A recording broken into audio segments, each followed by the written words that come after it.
ప్రధాన ద్వారం ఆపోజిట్లో వరండాలో గ్రిల్ డోర్ పెడతారో అలాంటి గ్రిల్ డోర్కి మీరు ఏదైనా క్లోజింగ్స్ షీట్స్ లాంటివి పెట్టి మాకు ప్రైవసీ ప్రాబ్లం ఉంది, మాకు అటు ఇటు పోయే వాళ్ళు చూస్తున్నారు అని ఏదన్నా పెట్టారు,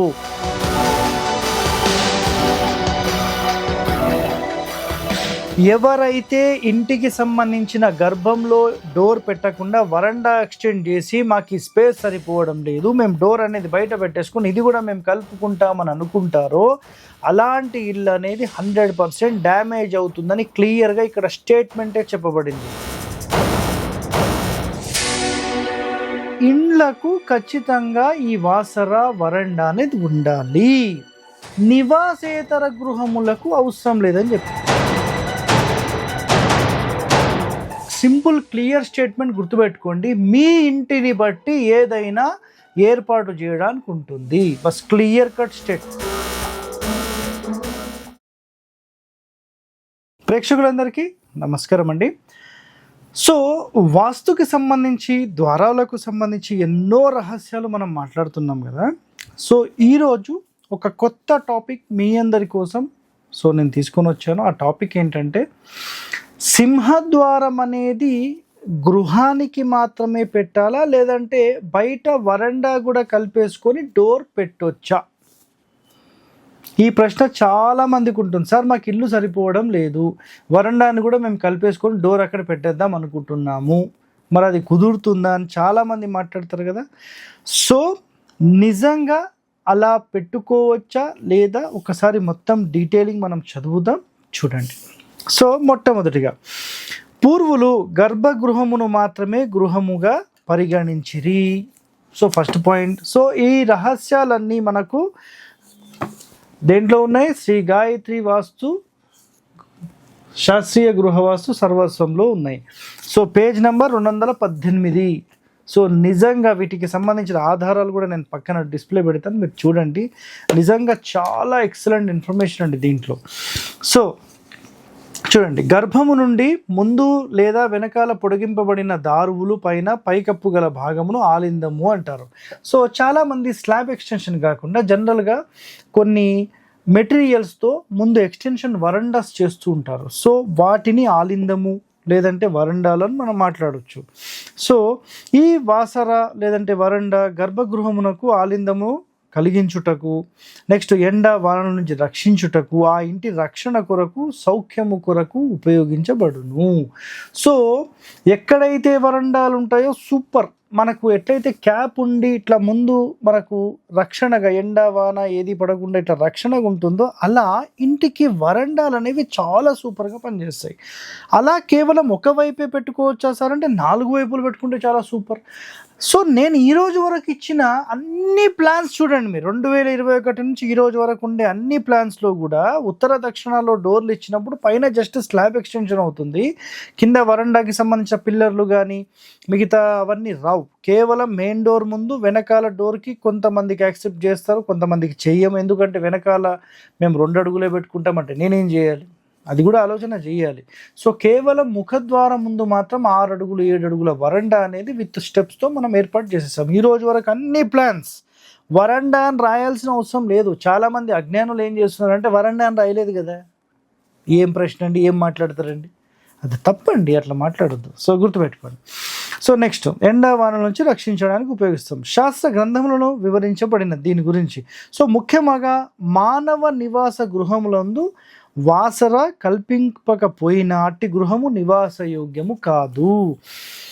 సో వరండాకి సంబంధించిన ఖచ్చితమైన నియమం ఏంటంటే ఇండ్లకు ఖచ్చితంగా ఈ వాసర వరండా అనేది ఉండాలి, నివాసేతర గృహములకు అవసరం లేదని చెప్పేశారు.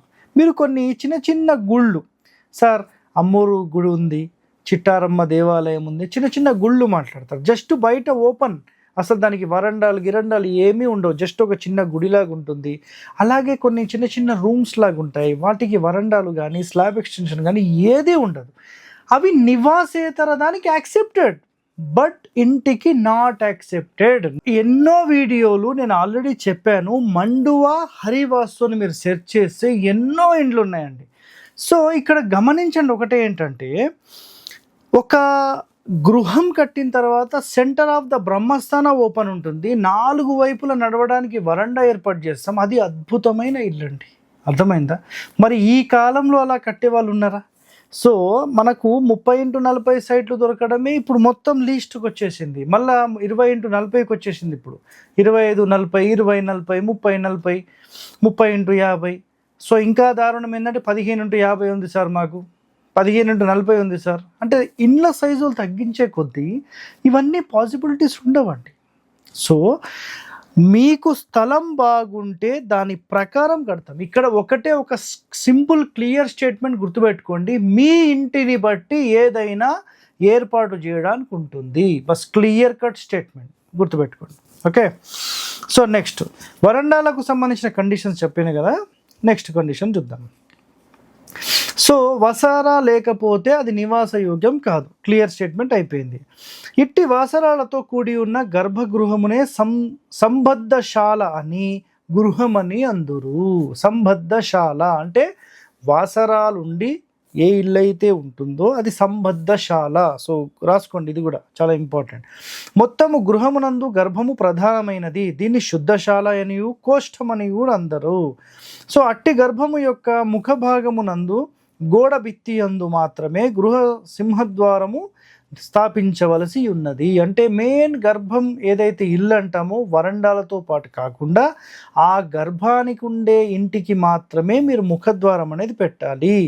సో ఇక్కడ సింపుల్ స్టేట్మెంట్ ఏంటంటే వరండాలలో ఎలాంటి బ్లాకేజెస్ పెట్టకూడదు. సో డోర్స్ అక్కడ పెట్టొద్దు అని.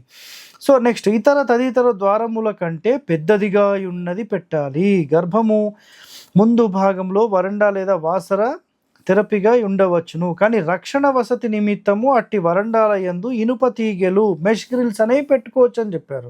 సో రౌండప్ కూడా దానికి యాక్సెప్టెన్స్ ఉంది. బట్ ఏంటంటే బ్లాకేజ్ అనేది చేయొద్దు, షీట్లు వేయొద్దు, అది చాలా ఇంపార్టెంట్. సో అమర్చి అట్టి తడికెల వంటి ద్వారము అమర్చుట జరుగుతున్నది. అట్లా వరండా వెలుపలకు కనిపించున్నట్లుగా తడికెలతో మూసియుండుట దోషము కాదు. సో అందు కల్పించిన తడిక వంటి ప్రవేశ ద్వారములు గృహ సింహద్వారముకు పరిగణపడదు. అంటే గ్రిల్ డోర్ అనేది చాలామంది గ్రిల్ డోర్ కూడా ఒక ద్వారమే అని మాట్లాడతారు. అట్లా ఉండదండి. సో సింహద్వారం అనేది ద్వారాలు అనేవి ఇంటికి మాత్రమే పెట్టాలి. అయితే వరండాలకు పెట్టేవి గ్రిల్స్, మెష్ డోర్స్ ఇవన్నీ కూడా కౌంట్లోకి రావు. సో ఇది గుర్తుపెట్టేసుకోండి, చాలా ఇంపార్టెంట్ పాయింట్ ఇది. సో నెక్స్ట్ ప్రవేశ ద్వారమును కొయ్యదారులతో నిర్మింతురు. అట్టి వరండాల యందు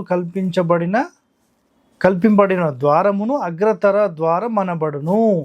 సో ఎవరైతే మా యొక్క ఇంటికి సంబంధించి మేము ఇంటికి పెట్టాం సార్, వరండాకి పెట్టేసి మేము ఎక్స్టెండ్ చేస్తాం అంటారు, వాళ్ళ కోసం అండి ఇప్పుడు ఇంపార్టెంట్ పాయింట్. అగ్రతర ద్వారం అనబడి ఇది యజమాని నాశనమును కలిగించును. ఎవరైతే ఇంటికి సంబంధించిన గర్భంలో డోర్ పెట్టకుండా వరండా ఎక్స్టెండ్ చేసి మాకు ఈ స్పేస్ సరిపోవడం లేదు, మేము డోర్ అనేది బయట పెట్టేసుకుని ఇది కూడా మేము కలుపుకుంటామని అనుకుంటారో అలాంటి ఇల్లు అనేది 100% డ్యామేజ్ అవుతుందని క్లియర్గా ఇక్కడ స్టేట్మెంటే చెప్పబడింది. వామే మొత్తక్షయో నాశో భవత్సగ్రతే తరే ప్రభో.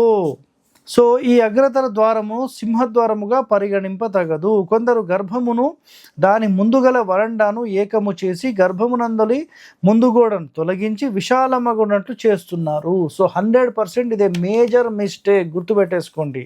సో ఇది ఇలా గనక పెడితే అగ్రతర ద్వారముగా ఉండి యజమాని మరణమును కోరును. అర్థమైందా? ఎప్పుడు కూడా మీ ఇంటిని ఎక్స్టెండ్ చేస్తూ వరండాలతో సహా మేము గోడలు కడతామంటారో ఆన్ ద ఇమ్మీడియట్ ఎఫెక్ట్ ఆ యజమాని మరణాన్ని అది కోరుకుంటుంది అనేది ఇక్కడ క్లియర్ కట్ స్టేట్మెంట్. నేనేదో నా సొంత కవిత్వం చెప్పట్లేదండి, శాస్త్రంలో ఉన్నది మాట్లాడుతున్నాను, గుర్తుపెట్టుకోండి. సో నెక్స్ట్ ఇందులో నిజంగా అసలు ఈ వరండాలకు సంబంధించిన దాంట్లో పెట్టొద్దా మొత్తం క్లారిటీ అయితే మీకు వచ్చేసింది. సో ఇలాంటి వాస్తు రహస్యాలు అయితే నిజంగా మన హరివాస్తు మన ఛానల్లో చాలా వరకు వస్తున్నాయి. సో ఇంకా ఇలాంటి కండిషన్స్ ఎన్నో ఉన్నాయండి.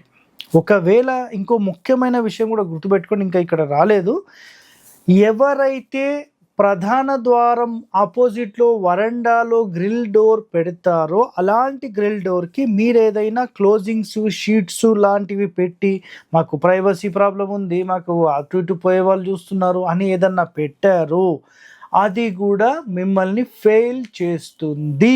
ఇది కూడా నోట్ చేసి పెట్టేసుకోండి. ద్వారాలలో ఎన్ని రహస్యాలు ఉన్నాయి కేవలం మన ఛానల్లో మాత్రమే మనం ప్రస్తావించడం జరుగుతుంది. So stay tuned to our channel. Thank you అండి. Share to everyone. Thank you.